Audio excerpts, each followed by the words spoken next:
think so. I don't know. Yeah. So, hello, guys. Welcome to the Journey of Life podcast with your host, Tendi. It's so good to have you here. And we have Debrecen Diaries, episode 2. So, like I said before, the aim of this podcast is to inspire other people through our own personal life journeys. And today we have a special guest co-host, my dearest friend Yes. and sister and everything. Hi.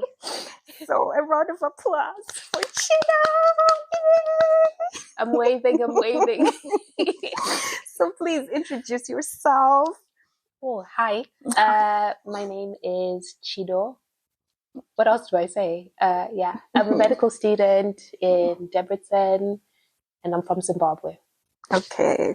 Center. Yeah. So do you want to tell the people your age? No. Oh no. You're as young as you look. Yes, I'm wise and young. Yeah, so I mean, I feel like she did not introduce herself to the capacity that I know. So listen, today we have aspiring, and in a few months, in a bit, we have Dr. C.S. Marimira in the building. She is a self-entrepreneur with her with a cake business here in Debrecen. You know what I mean? She was doing that. And yeah, right now she's pursuing and finishing her medical degree. She is a great human being, very, very impactful person, and a God-fearing woman. A very special person in my life. Guys, she has been helping me to get my life together. Thank you, Jesus.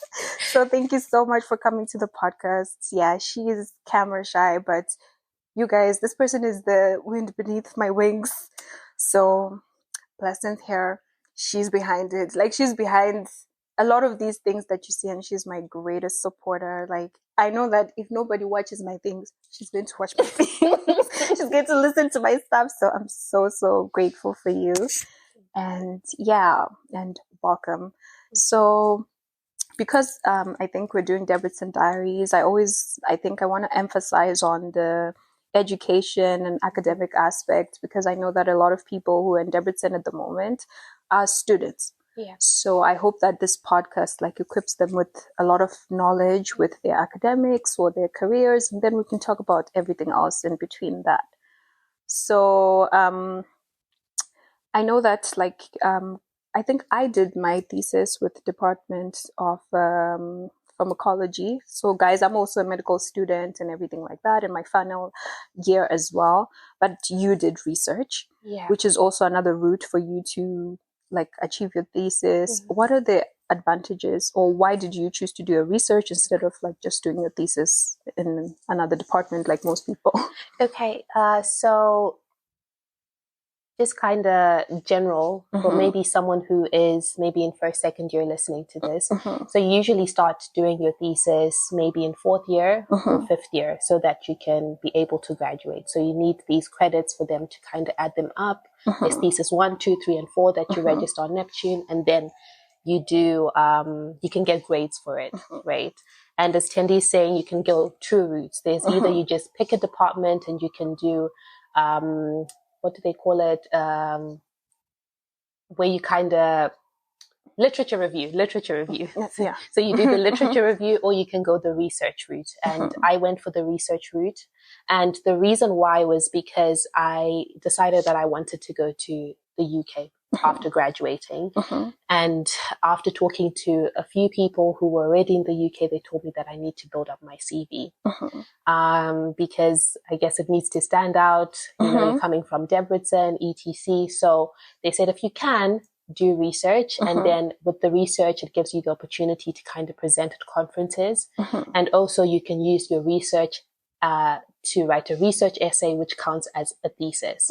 So you kind of just, you know, are able to get research experience, you're able to present at conferences, and you're able to do a thesis all in one go. So that's the reason why I did my research essay like that. Okay. Great. So that's great. So we're going to just transition into you pursuing like the UK. Like, why did you choose the UK, and how did that process go from like, like choosing your practices or doing some of your practices in the UK, your final year practices in the UK? Like, how did you get there? So I've always known that I want to go to an English-speaking country. Learning languages. I'm done with your guilt. I can't do it. You're the pot. So me upon a song. I just couldn't do it anymore. And I'm just not a person who learns languages very easily. So it's not my strong suit. So I knew I have to go to a place where they speak English. And I had two options. I was looking at the UK and I was looking at Australia. Okay. And I noticed that after doing some reading, it's easier to go to Australia after having practice in the UK, because they kind of consider the registration, the GMC registration, which is the medical board in the UK. They look at it and they consider it, and they say it's kind of easier for you to transition if you have that registration, since their medical boards, I think, examine things the same way. Okay. So they usually advise you do that and then transition to Australia. So I was like, okay, Australia is where the money is at, the weather is good, etc. So I have to go to the UK. And I also have family in the UK. So I was like, okay, that sounds great. Because for me, I realized I need that support from family as well. So that's what kind of made my decision on going to the UK. Spoke to people about it. Of course, you need to do your research to see if you like what it's like there, the working hours, the pay, which is great, but still trying to get where we're trying to get to, exactly, do the crime, do the time. Yeah, so that's how I kind of decided on the UK. Yeah. Okay, so like and for the practices, I know you did some practices in the UK. Like, how did you access that? Like, why did you choose like the hospitals that you chose, and things like that? So my family lives in London, and that helped with my decision making, because I didn't want to pay for accommodation. So I knew that me doing it in London was going to be great for me. I would be with family and I wouldn't have to pay accommodation. So that was the first kind of thought process that I had. With the hospitals, that kind of narrowed down everything for me then, because then I was just looking at hospitals in London. Okay. And when you start your 6th year, if you go on your Neptune, hopefully your Neptune, you'll see that AVA kind of releases this form, and on this form it gives you a list of the hospitals that you can go to. Yeah, AVA is the academic advisor for final year, by the way. Yeah, sorry. So maybe it will be a different person by the time you get to final year, but AVA has been standing for us for decades. Shout out to AVA. Shout out to AVA. Yeah. So so there's this list, and they're like a list of hospitals, different countries, not just the UK. So like all over, you can do your practices. But for the UK, they have a list for like different cities. So for London, Manchester. I had no idea. Yeah. So they have different things. On Neptune? On Neptune. Oh, wow. So it usually, if you go to your Neptune, to your administration, there's requests. Then under your request, there'll be a 6th form committee thing. You click that. If you click internal medicine, then there's a drop-down list of all the different countries and cities that they allow for you to do your internal medicine in, including the hospital. Oh, wow. Yeah. So you notice that maybe King's College London, the university, like for me, King's College London, they approved it for internal medicine, but they didn't approve it for obs and gynae. Okay. So, but there are ways around that, as long as you talk to your 6th year advisor. For us, who's AVA. So you have the option of requesting, if you can go to a specific hospital, and all you need to fill in is like, they have this form, which is an accreditation form, which you fill in like the hospital, what they have, MRIs, etc. Okay. So with that list, I saw what they had, and for me, I decided to apply for King's College London, Great Ormond Street Hospital for Peds, and then I did my internal medicine at University College London Hospital. Okay. Yeah. I looked at those because they were the options that were there, and they were close to home, so that I could just apply. So did you have to pay for these practices? Yeah. So there some things that you need to kind of be aware of. So the timelines, of course. I think if I were just to give like a broad overview of you applying to the UK. First of all, if you decide you want to go to the UK, I would say start planning it at least a year in advance. The reason I say that is because they start opening their application forms very early on. So you need to think about where you want to go at least a year in advance. You need to be searching on their websites. If you just go on Google, you can just type elective placements in the UK. There's usually a list that comes out, or you can be specific, King's College London elective placements. And they will give you like, okay, we're going to start opening our timelines maybe in August, right? So for me, I wanted to do my obs and gynae practice starting in October. But because of COVID, which was a bit different, I was able to apply for it in about May. Okay. But a lot more people have to do it earlier, like maybe even January. Okay. So just knowing that timeline and you know, just looking at that, getting everything sorted, writing down when you need to apply, when you need to get ready, because they also fill out really quickly. So you have to be on it. Okay. Then different hospitals have different application fees. Okay. So I'll give the time I applied, King's College London was charging £200 for the application fee. Which is non-refundable. But when I applied to UCL, which was University College London, they were charging £100. So it's dependent on the hospital. From what I noticed, most of them are ranging from about £50, £100. King's College was just really expensive, which was £200. So just knowing that fee as well.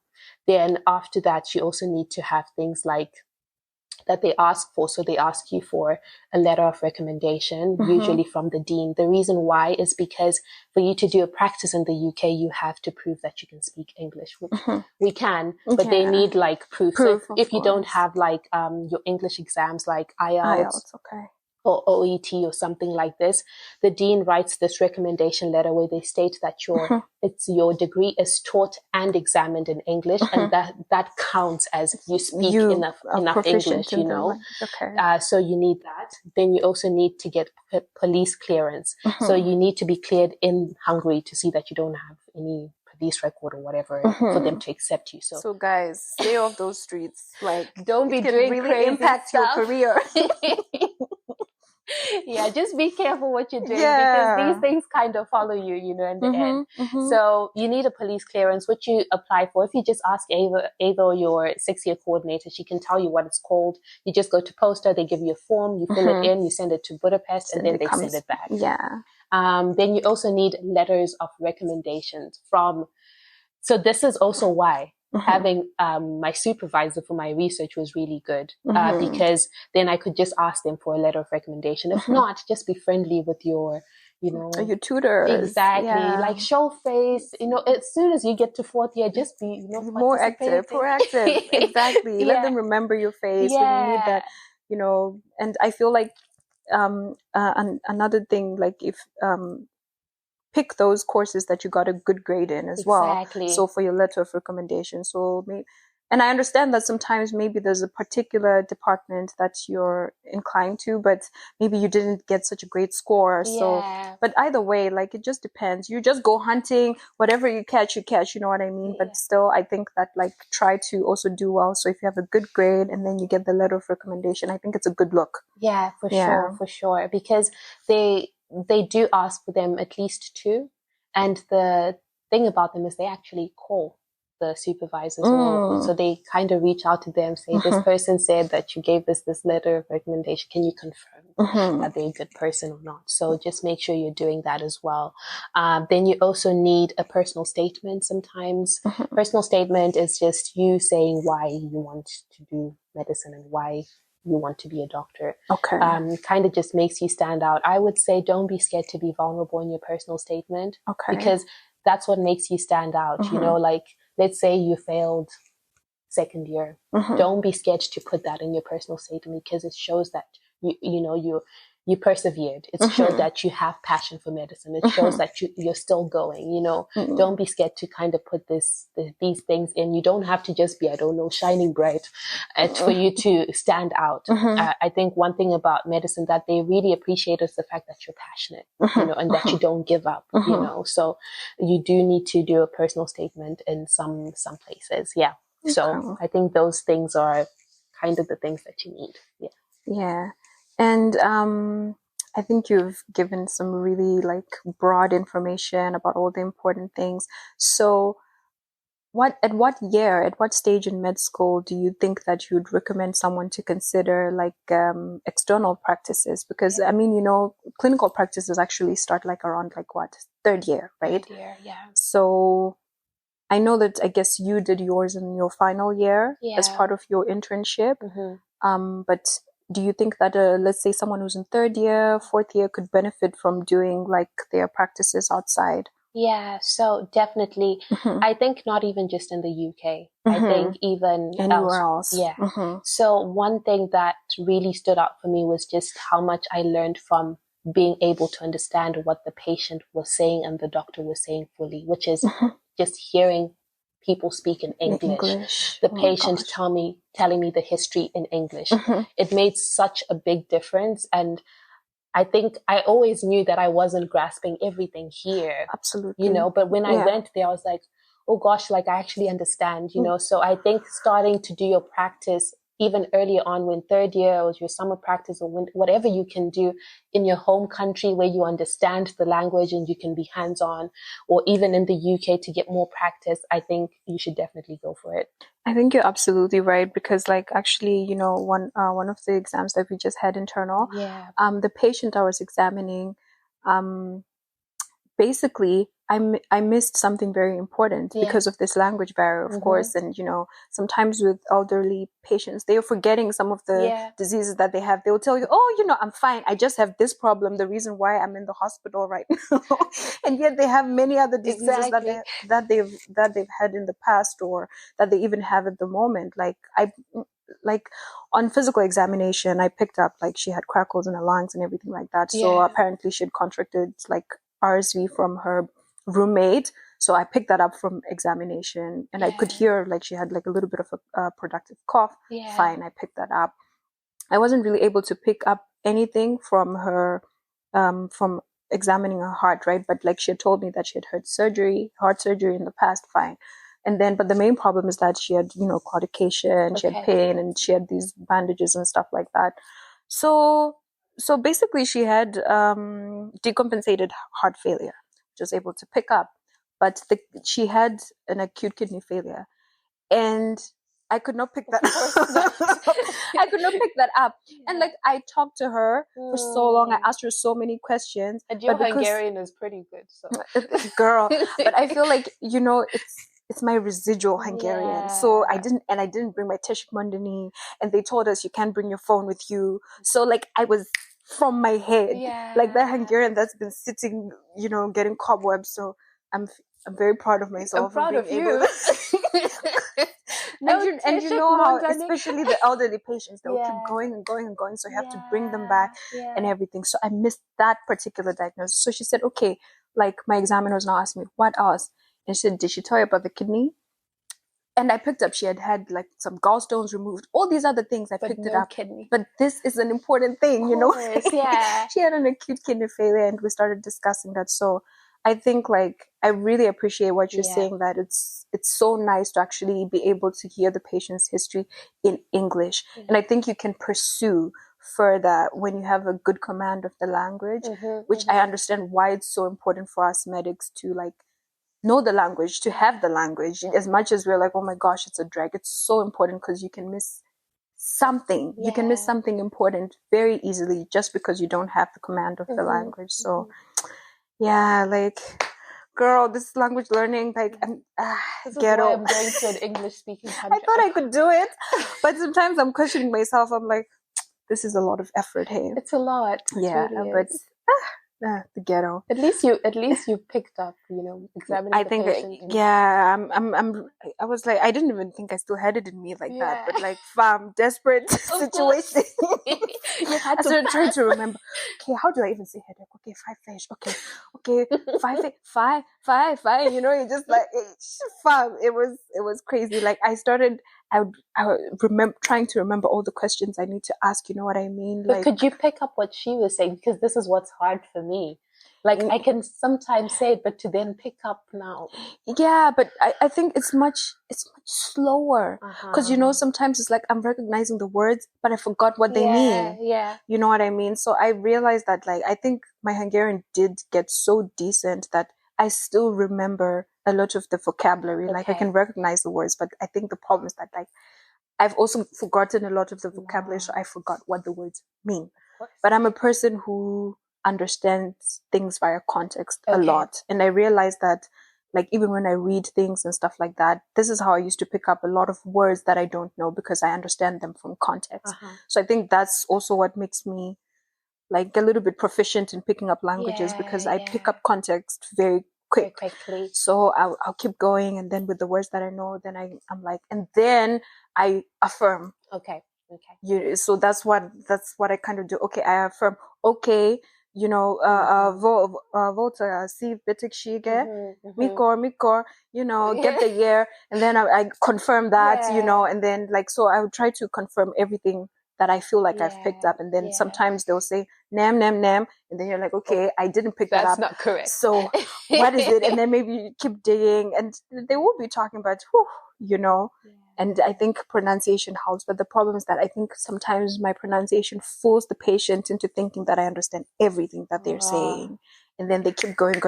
They'll even start speaking faster. Exactly, but first, so I just let it happen, and then I try to pick whatever words I can understand, and then we start all over again. But I think the friendlier you are, the better it is for the patient, because they will be patient with you, because I think that's important. They're not feeling well. They just want to rest most of the time.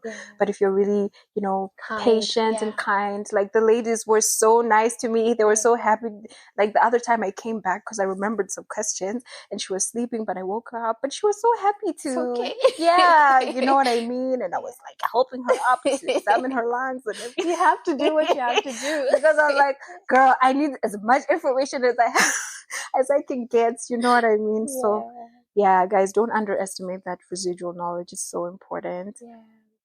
Anyways, at least we've talked about the UK, but let's talk about med school. Let's tell these kids what we've been through in the city. Where do we start? I think one of the questions I have for you is that, like, I think there's so many, but okay, maybe you can pick a few. Like, what's the most memorable moment, a good one, or moments, a couple, and then the worst, a couple. You know, the funny thing is that I can mostly remember the bad ones. As if nothing good has happened when it's been mostly good for you to get here. Man, I mean, you know what? I have to give this testimony because I always have to, because I think this is the best thing that has happened to me in Debrecen. So when I started med school, I had to do BMC, right? And BMC, I did my you have to do biochem and physics, right? Physics is not for me, guys. Even up to now, calculations, etc, it's not my thing. It just doesn't click. So what happened with my physics exam is I exempted everything else. Then I had the physics exam, but I told God, listen, I can't do oral exam for physics, or else I know I'm going to fail, right? And I went to my A chance. I went to my B chance. My B chance came. I was so convinced that I had passed. My result came, I got 55%. And the pass mark will be now 60. I said, it's uni. I said 55. So 55 meant now I had to go to the orals. I said, this cannot be happening. So if anyone knows, hopefully people are listening now. Maybe if you're listening later, Zoltan would have left. Oh, that man you'll just know him from the physics department. Everyone knows him. Anyway, exactly. He ended up remarking my paper, and I remember really praying that, God, listen, I need something. I need a miracle. You need to do something for me. You need to do something for me. And they took the papers. They actually made us look at the papers. I saw that there was no way I was going to get 5%, like an extra 5%. I said, you know what? I'll just let them take it. they ended up marking it. When they were marking it, I didn't leave the department. Like, I was just sitting there praying. God, fight my battle. Please, fight for me. Fight for me. Miracle is that Zoltan actually saw me sitting there. I think he passed me 2-3 times, and he later asked me what I was waiting for. And I told him I was waiting for my grade. And he went back in, and as he walked in, I prayed. I said, God, this is it. And he came back and he said, you just made it. You got that extra 5%. Man. And that is how I passed BMC. That is my testimony every single time. Getting into med school. Because as Tendi said to me when I started med school, I thought I'd started med school. Tendi said to me, your name is written with a pencil. I've gotten so much slack for this statement, hey? I was so, you come and you're so excited because you're like, oh, I'm in BMC, I'm in med school. Then she's like, your name is written with a pencil. They can just erase it. You're not yet in med school. I was like, hey, sure. Honestly speaking, I'm so, nah. In fact, I'll never take back that statement because like, it's just reality. And I used to get so much slack for that statement, like, oh, you're scaring people and everything like that. But like, I think if you, like, for me, I was trying to show people that like, you're not in yet. Yeah. Do you get what I'm saying? It's not even to discourage you, it's to remind you where you are and what you're pushing for. Yeah. You have not entered med school if you're in BMC. You are in BMC. Yeah. You know what I mean? And I think it's even worse now, I think, because, in our time, if you didn't make the medicine mark, you'd be taken to dentistry or you'd be taken to pharmacy. You can choose. But now you can't choose. It makes sense because I think like they're enrolling all these people. Yeah. So it's like if you don't make it for medicine, you haven't made it. There's so many people who want to apply. So why should they do that? You know what I mean? Because the uni has become so popular, and wow, I can imagine how much money they're making. But strictly speaking, and it didn't come from my own head. I don't even think I'd have been that smart to formulate that statement. When I was in BMC, there was this guy that I met, and he was the one who told me. He told you this? Yes. Wow. He said to me, as you're in BMC right now, your name is written with a pencil. And it can be erased. And I think it makes so much sense. Yeah. This is why the BMC timetable doesn't even show up on the university timetable. I'm sorry to say. You are somewhere, I don't know, floating in the sky. You have not entered uni yet, unfortunately. You're you're doing some course that's being hosted by university, but you're actually not uni. Yeah. You're not that far from a person who's in high school, to be fair.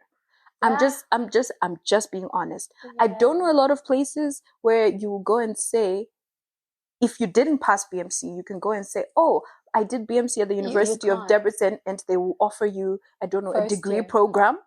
I don't know the places. If there are, great. We need to find out about them and everything like that. So I think it's so important. But I can tell you right now, as where I am right now, there are jobs that I can apply for with the knowledge that I've acquired so far. Or if I can want to switch some degrees and things like that, there are degrees that I can start to take up and things like that. So this is why it's so important for you to be like, if your goal is medicine, act like it, study like it, push like it. Because if you're in BMC, you haven't entered yet. And I think it's the mindset as well, because what you need to realize, guys, like you could be getting straight A's in uni. And you come, in high school. Oh my gosh. And you come here to do BMC. Don't think that just because you got straight A's, you can easily pass this BMC. There's something to humble yourself and just do what you have to do and the way that they want you to do it here. Absolutely. I think humility will get you through this uni more than anything. Sometimes more than even your smarts, because I think for you to realize that you don't know something, there's a level of humility that you also need to have about it. And I feel like that's so important. I think one of my best moments in uni, I think getting back to that. Yeah. Man, I think I have so many of them, like where something great happened. Sometimes I don't even want to talk about it because it's just so crazy. And I don't want to give people the idea that this might be their fate in uni. I know your best, one of your best. Okay, you can say it. Let me tell you, this girl. I cannot say it myself. Tendi has been working in this uni, flying with grace. soaring. So hey, I'm very competent. I just need you guys to know that. No, she is. But I need to tell you this one. This is, I think, her best moment. Second year anatomy. This has to be a best one. Yeah, for me. I was gonna bring that up. I think actually. you have to say, because this is my best one for you. It's my favorite one, guys. I think second year, second semester broke me into a billion gajillion pieces. Because guys, that semester, that was my first heartbreak. You remember? I know. Guys, I was going through it in second year. The pits of hell. So not only did I face my first heartbreak somewhere in the semester, completely destabilized me. Yeah. Exam period now comes. Physio, A chance. B chance. Fail. Got to see C chance. Like I was going through it. And then we now had neuroanatomy, no? Yeah, neuroanatomy. Yeah. But anyways, that was second year, second semester. First semester. Anatomy final. Yeah. Second year, first semester, anatomy final, guys. A chance. No, but I had like parts and I was passing my histology parts each time and something like that. So what happened is that in my B chance, I think I had some histo parts or something like that. And then after that, if you finished your histology parts, then you should go for your practical part. Mm-hmm. But what happened is that I didn't go for my practical part. For what? I don't know what happened. You know what I mean? Because, back then we had histo and then we had practical parts if you had any parts. Yeah. And then after that, if you complete everything, then you go upstairs for the final oral. But what happened is that I did my histo. I think it was my last histo part that I had to complete. I finished it and then I went home. Only to hear that I had gotten Jesus. And Jesus is one of those really As kind you can hear the name. Exactly. This man is on Jesus, fam. And I'd gotten Jesus was going to be my practical examiner. Can you imagine? And I missed that opportunity. So I might have gone upstairs that day. I was not prepared for shizzle for that oral exam, but hey, you can just go and try. But for some reason, I didn't go for that practical, and that was my B chance had gone. So I was actually going to C chance. It was the final showdown. Everything, extension week, last day, you name it. Everything was depending on this because basically I would have to repeat a year. Yeah. And it was crazy. Like by that time I was just like so mentally exhausted, like depressed and you name it. Like I remember that exam, like I was so out of it. Like I was reading a novel. I think like a few days before the exam, I was just like, God, I cannot ingest all of these things that I don't know at this point in time. I'm just over it, I'm just going to go because I have to go. And, I went, I remember, I had a little boyfriend at the time. So he was coming, for moral support. Coming for moral support. You know what I mean? And waiting for me. So I went for the exam.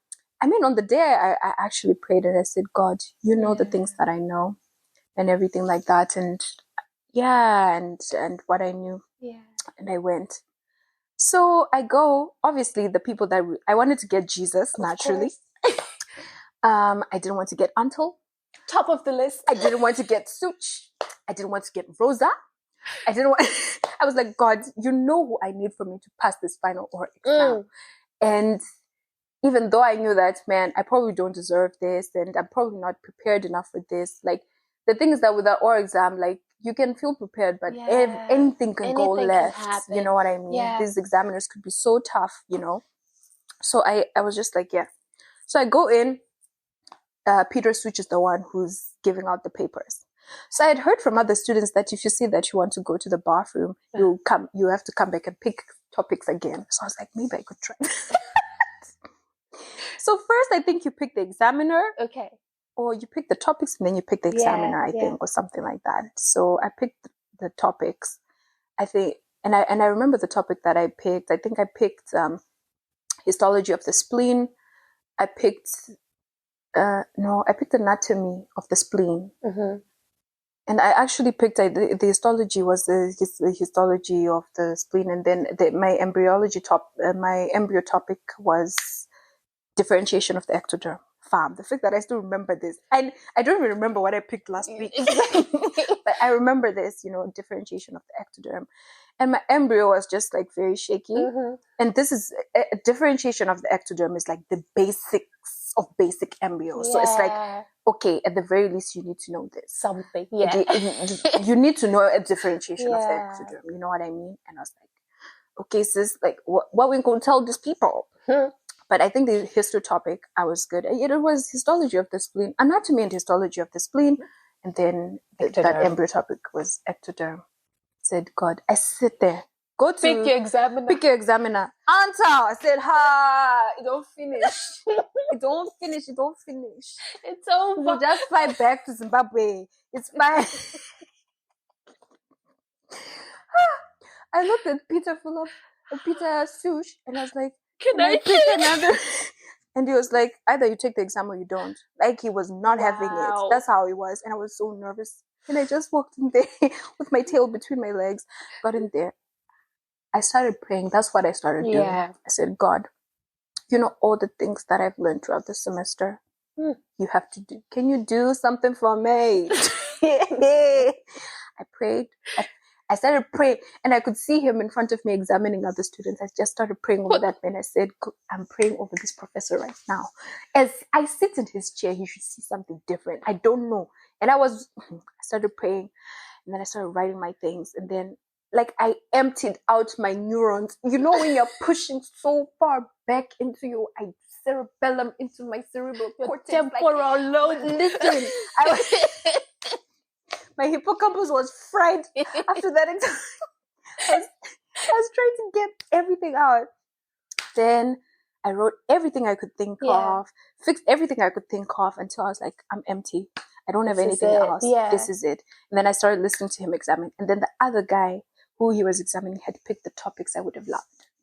Like my power topics. I was like, fam, if I picked this topic, I would have powered. Anatomy of head and neck. He was doing such a terrible job. So I was just like, I'm pretty sure if we exchange topics, probably these topics will be good for him and his topics will be good for me. And then we'll both get through. But those topics were not good for him. He didn't. And I watched him fail. And then after him, there was this girl. She was so good, honestly. Like, she was answering questions and everything. And she got a 3. Satisfactory grade. I said, we don't cuss. With your breakfast. Like, I was just like, girl, you are God's own. Yeah, that's all you have right now. You are God's own. You go there, smile, go and learn, give them what you have. Yeah. So I think I was the one, like, it was at the end of the day, and everything, like, it was towards lunch. Yeah. So I got there, I start anatomy of the spleen. I think I just used my basic knowledge, like, not too hard. And I said everything I knew about it, not complicated. And then we moved to the histology.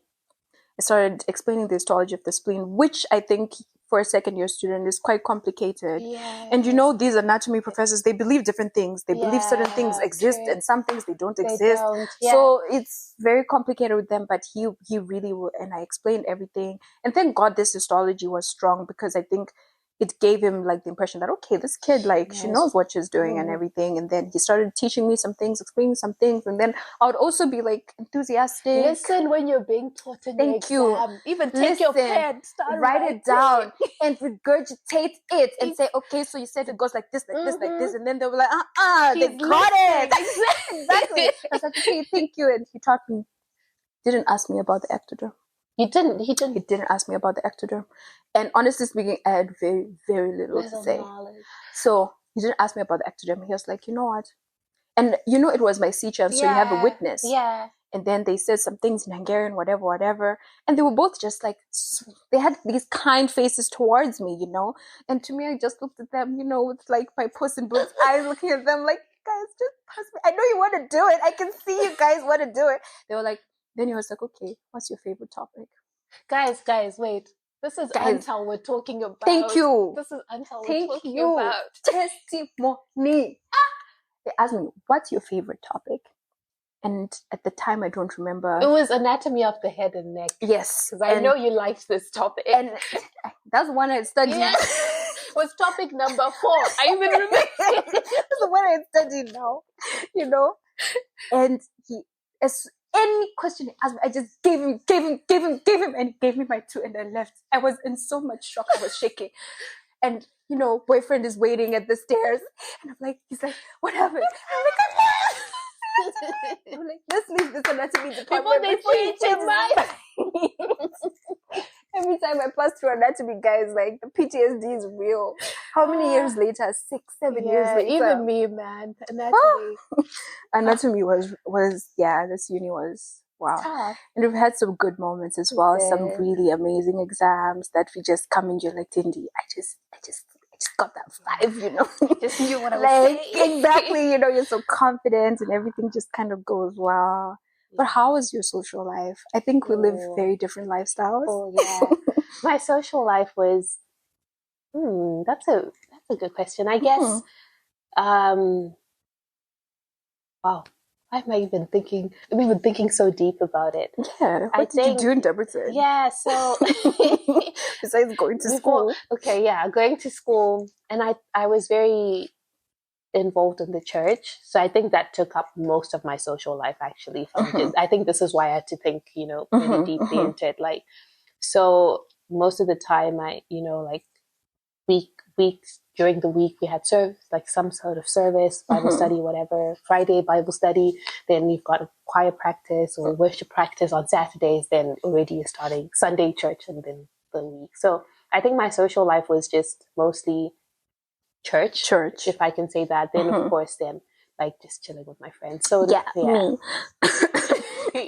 Tanaka. You and Tanaka. Yeah, that was it. How was yours here though? You know, very active, I think, compared to now. Yeah.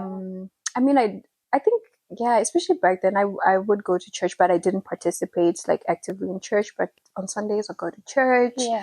I got to party, got to eat, you know, and hang out with friends and stuff like that, and then like hang out with you as well. Yeah. But I think it's such an interesting thing how close we are in our bond. And I want you guys to realize that like you don't have to have the same lifestyle with someone to be able to bond and to relate and everything like that. I think that's one thing I really love about our friendship, because I think we're very different, but the same in the most significant ways, you know. Like I'm quite outgoing. Yeah. And I'm not. yeah. But speaking of that, let me tell you one of the things I learned from you. Okay. That I really love. I think I learned like the power of meekness and humility from you. I really, really learned that from you. I think it's such an endearing quality that I've always admired, because I think in my own introspection, I felt that I was prideful, where I think I got that external feedback a lot, because I think I came off quite confident and sure of myself, because I think I was fed a lot of, you know, you're special, you're this, you're that, you know, growing up from my family who were empowering me positively, but it didn't augur so well externally. So I was constantly having these fights, you know, especially because as a Christian, I know that humility is important and it's powerful and everything like that. So it was a struggle for me. But like I learned that from you and its power, and I admire that about you so much. Like you're so meek and you're so humble, and I think I really, really respect the woman that you have become, because I feel like I've seen you blossom from being like timid and, you know, into your shell and everything like that. But now like humility is also encompassed by so much. You're sure of yourself, you're confident, like you have come out into your full being of, no, I'm this person, like I'm on the meek side, I'm on the chill side, but you're not going to step all over me. I'm going to stand up for myself. And I'm like, but I learned that from you. This is the thing. I learned that from you. And I think this is something that you always you taught me even before we were close. And, you know, this comes with the whole pencil thing, but Kendi and I we used to study so much together. It's true. You know, and I think that's also how we kind of started becoming close, because it was kind of like accountability partner. Where you at, you know, TB days. And I was so timid, you know, and you always used to ask me questions. Be confident. You know this, you know, why are you So looking, aggressive. why are you looking at my eyes? Do you think the answer is just going to pop up in my eyes? But in this, like, you taught me how to be confident. I think I lacked that. Not I think, I know that I lacked that for the longest of time. And I think you knew how to, you saw the seed and you knew how to water it. Oh my yeah. God. And you did that, you know, and, you know, I think you have to know different people to be able to know how to cultivate whatever they have kind of hidden, depending on their personality or the type of person that they are. And you read that and you did it so well, you know, and you built my confidence. No, it was enough. It was enough, you know, it was in a loving way as well. Because I love you. I mean, of course, what's not to love?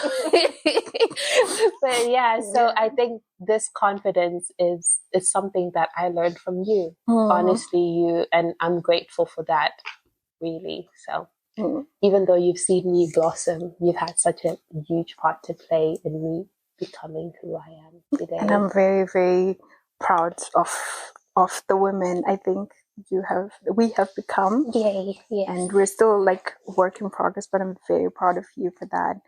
And I think we both pursued entrepreneurship in Debrecen, like our own little businesses. And I think that wasn't easy, especially balancing it out with school. Yeah. I think with you, like, you also had a lot of like church responsibilities as well and things like that. Like, could you tell the people how you did it? Like, because and like, why did you start the cake business then? So I needed the money.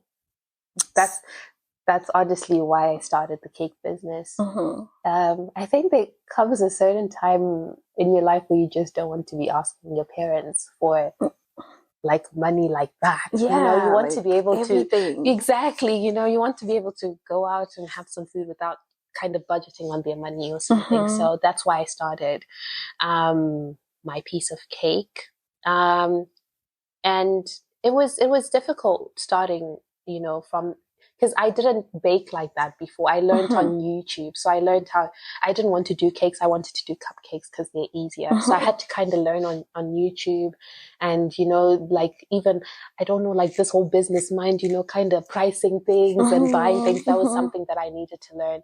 But the way that I balanced it was my priority was always my school. So don't get that messed up. If you're starting something, make sure you know what your priority is. My books are my priority. Getting this degree was my priority. So I had to kind of, you know, put that first, and everything else, every decision was made around that. So I could only take orders when I knew that, like, so when I have exams or when I had exams, I wouldn't take orders because I knew that I wasn't going to be able to handle it. So that's kind of how I balanced it with church, you know, baking in the evenings mostly. People would then pick up the cakes in the evenings, or, you know, it was easier when I was like in fourth year. How hard was it dealing with people, the clientele? So, I mean, if I'm being honest, I think they were very kind and friendly. Of course, they're always those few. Of course, you know. What was the worst one? Wow, Tindy. The worst one. Yeah. The worst one. This is you used to rant to me about them. I'm even thinking now. See, I run to you too. I don't know what the worst. I think what you know. The thing is not maybe the worst part. You know, maybe not the worst one for sure. The worst one is the one that made me start asking for 50% deposit, because they made me make they asked me to make a cake, and then after I made the cake, like 2 hours before pickup, they cancelled the order. Are you kidding me? You know, and guys, don't do that, you know? It's not like a cake is baked within 30 minutes that you can cancel an order 2 hours before. No, they cancelled it. So this was the worst one. I think the worst part of it is just that sometimes I think people don't see that you're also a student and you also have a life. Yeah. So your time is not precious to them. You know, you've got to be, you have to be balancing school and I don't know. Yeah, people actually start thinking, yeah, like this is your full-time job. Exactly, like you're this service provider. You're supposed to, you know. No, I'm not. Like I'm literally part-time doing this. So like let's respect each other. So you would set like pickup time and someone just shows up like 3 hours late. Bruh. So that means I can't do anything if I wanted to go somewhere. And every waking minute, I'm actually anticipating that you might show up anytime. That's what's hard about like not communicating. Because sometimes, you can be running late, but like I think communication is so important. Say it. Hey, I'm really running late. I'll be able to pick it up. And please just say the truth. Even if it's 3 hours later, at least I'll be irritated, but at least I know the truth that I'm expecting you 3 hours later. And within those 3 hours, I can do other things, you know, maybe I can move around than to just be waiting for you, anticipating that you're coming a certain time. Like, I mean, one of my nail tech actually and friend, like she this is why people have policies. And I think sometimes people feel like because we're students and we're not these like professionals and things like that, we don't deserve or we don't have a platform to make policies or to what. But I think that we do. I have a service that you'd like to access. So I think it's my right to require of you certain things. I require respect. I require, you know, and I wish to also give that back. Like, hopefully I'm not trying to get things out of people that I'm not expecting from them. So I really had to start like this policy thing because I was like, I have to command my respect because people would disrespect you like left, right, and center. And I think some people have the mentality that like if you're running like or you're doing some kind of, you know, service for money, you're a pauper, like you're destitute, like you will do anything and everything to really give them the service so that they can give you money. And I'm very, very sorry to tell you this, guys, but that is not the case. That is definitely not the case. Like, you know what I mean? And for the thing is that even if I'm a pauper, I will never sell my respect and my dignity. I think this is one thing I even try to teach my friends who get into business, because sometimes like you're just like, you just want to make the money, you know what I mean? So you kind of are like, oh, okay, whatever, let me just leave it. But I feel like that's how you lose your respect. Like you have to be willing to turn down certain things so that you earn your respect. You know what I mean? Like for me, I'm just like, if you're not going to respect my time, you can leave with your money. Because I think respect is much more important to me, and peace of mind is much more important to me. Professionalism is much more important to me than money. Because how much are you really giving me? Unless I'm making millions. That's when, because like how much are we really making in Debrecen for us to start taking all these things? You know what I mean? It's not really worth it. So respect or service providers. Absolutely. Respect yourself. And respect yourself as a service provider. And also respect yourself as a customer or consumer, whatever you want to call it. I think, but I haven't had a lot of bad experiences with people.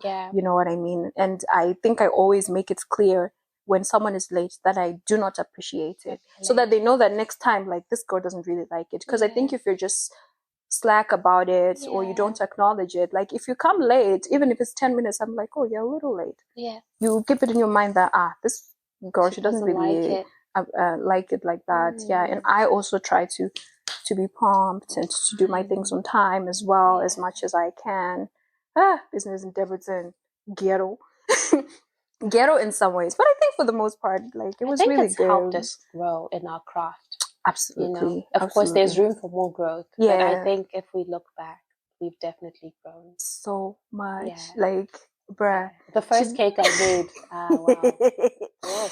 How about the hair? I was showing you the hair that I used to do for you, and you'd be like, oh my gosh, it's so nice. So when you're lying, tell me the truth. It was nice. So were we blind? Like, what was going on? Because I'm like, either you were lying to me, or like, but it did feel like I'd done a good job back then, you know, the funny thing is I looked at it and I was like, oh, but it still looks so nice. So I think it's just, at least we've grown in our craft. Absolutely. So grateful to Debrecen for that, at least. Yeah, I think that's one of the things that I had written down, like how, like at which point, I mean, do you think you're still a girl or you're a woman now? Let me say that. Oh, wow. Ask that first. That's a good. I think I can say I'm a woman now. Yeah. Me too. So, do you remember, or if you look back, do you see a transition point? I think I can't put my finger to it. You know, I can't say like July, this is, you know, what happened. But I can definitely just see the transition. It's kind of like what you were saying, like just seeing the growth, you know. And I can't pinpoint it. Can you pinpoint it? Yeah, because I think I have had time to think about it a lot. I haven't thought so about I it. think I kind of have a period that I feel like that transition happened. I mean, my age is not a secret, so I'm 27 right now. Jeez, girl, not that old. We're young. We're very young, actually. But I think for Debrecen, like for Debrecen, we're up there. Yeah. So yeah, I think we have some experience or a thing or two to share with you guys, or to tell you guys, you know, for the youngins out there. I think the transition point for me was, I think at like 24. Yeah, I think at like 24, 23 and a half, 24. And then after that, I think that's when I really transitioned. And I think like that really reflected in how my needs changed as a person. I think mostly because at that point in my life, like I was in a long-term relationship. So I think a lot of things surrounding that were part of who I was. So I think when I look back and see how my needs started to change in that relationship, I realized that's when I started transitioning from being a girl into a woman, because even my needs in the relationship started to change. You know what I mean? Like I started to want security. And when I say security, it's like the future, like dependability, like, and all these things. I started to visualize my future. I think a lot of my grown up person instincts started to really develop. So I was thinking about my future. I was thinking about like, okay, how will I make this happen or that happen a lot, and how to actively like apply that. So I think that's when I started to transition. And I think after that relationship ended, that's when like I came out. You know, I came out, you know, like I was in the cocoon, whatever, and then the butterfly came out. And then it's like when I question who Tendi is, because now I shared that relationship, which was a big part of my identity. Now it was just me. Who am I? That's when I first asked myself that question. And I think I started to see who I was. I started to see the things I'm extremely passionate about, and that come naturally to me and that I enjoy, and really see that, oh my gosh, this is what I want. This is who I am. This is what brings me most joy. These are my capabilities. These are my weaknesses, and all these other things. And these are the kind of things that happen in uni, you know? Uni. Yeah. Growth. Yeah. And I mean, I think a really significant thing happened in your life. Like you actually got married. Yeah, I got married. Yeah. So I think that's a part this is why womanhood. When you're like, are you a woman or a girl? I said, well, I'm married. I should be a woman. Like, I mean, you can feel like you're still a girl, or like you don't feel like that has happened, but I don't see a girl in you anymore. But who knows how you see yourself? But I don't even think you see yourself as a girl anymore either. I think there's definitely been a lot of growth, and even like what you're saying, in things that I think I always say this to Tendi, but that, you know, I say this to you, that boundaries has always been my Achilles heel. I just was 5:30. What time do you have to? In 3 minutes, I have to leave. Right. But boundaries are, I've always struggled with setting boundaries, and I think to manage expectations. Okay.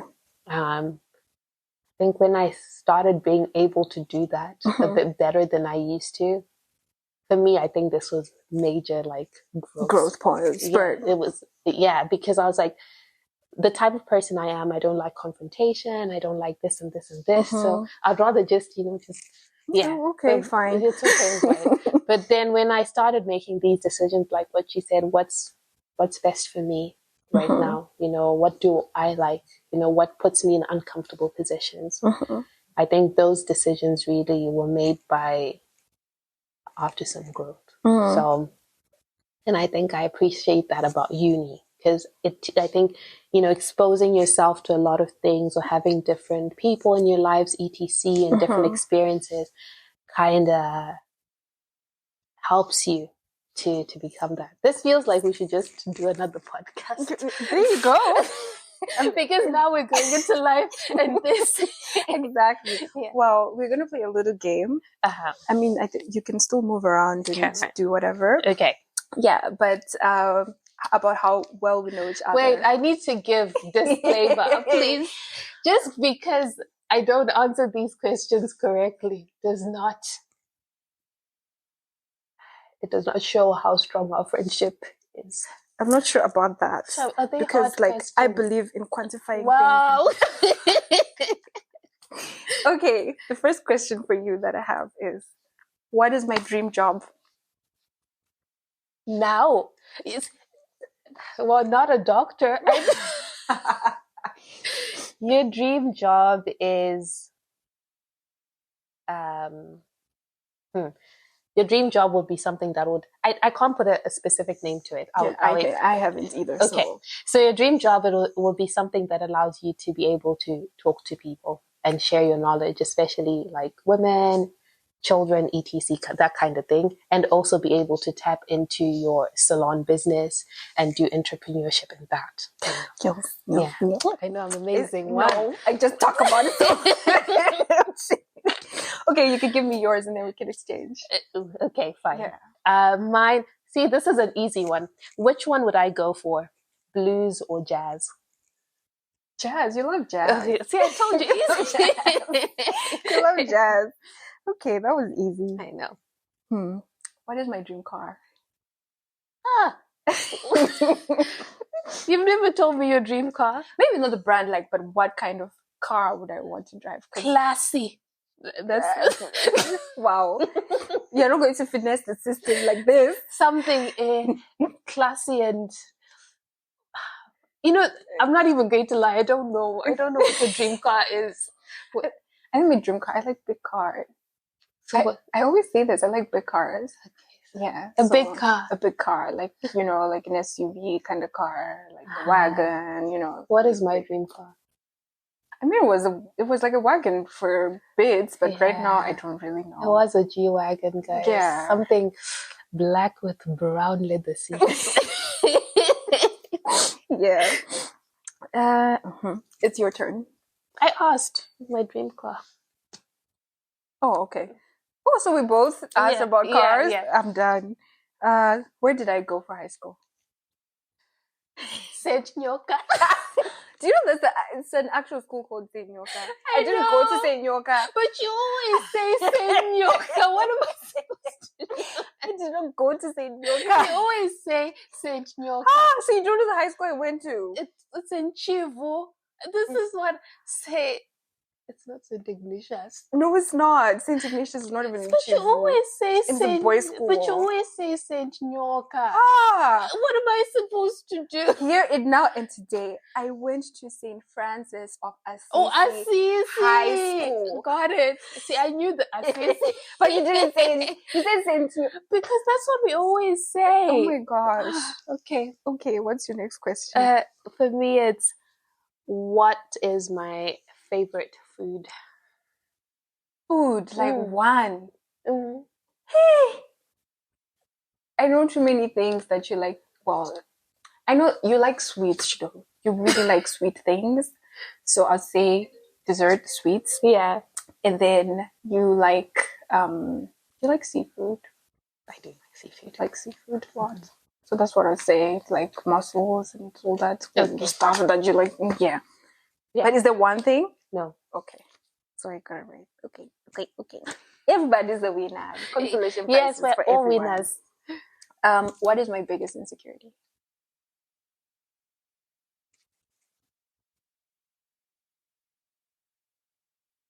Are you seeing it in my eyes? I am. It's on my forehead. I'm looking deep into your soul. I don't know. Really? No. So I've never shared with you is something I'm insecure about. You've shared insecurities at particular times. Mm-hmm. Yeah, but I don't know like the biggest insecurity you have. That's why I'm not going to share it here. Yeah, let's not share it here. They're not going to give my enemies weapons. Okay. What is my favorite thing about you? Me? Yeah, about you. I'm amazing. I'm brilliant. I'm an amazing friend. I'm loyal. I'm what? What else am I? I'm just the full package. Oh, wow. What else do you confidence need? for me. Oh. Self-assured queen. This is what it is. I mean, what can I say? What can I say? If you have do you have another question for me? No. Okay. Thank you so much, guys, for listening. Yeah, until next time, let us know what you'd like to know more. There's going to be more guests on the episode. And thank you so much, Chido, for coming. I really appreciate you and I love you so much. And I know that you would like to do this again. Oh, thanks. Thanks for having me. Yeah. Take care and God bless. Bye. Bye.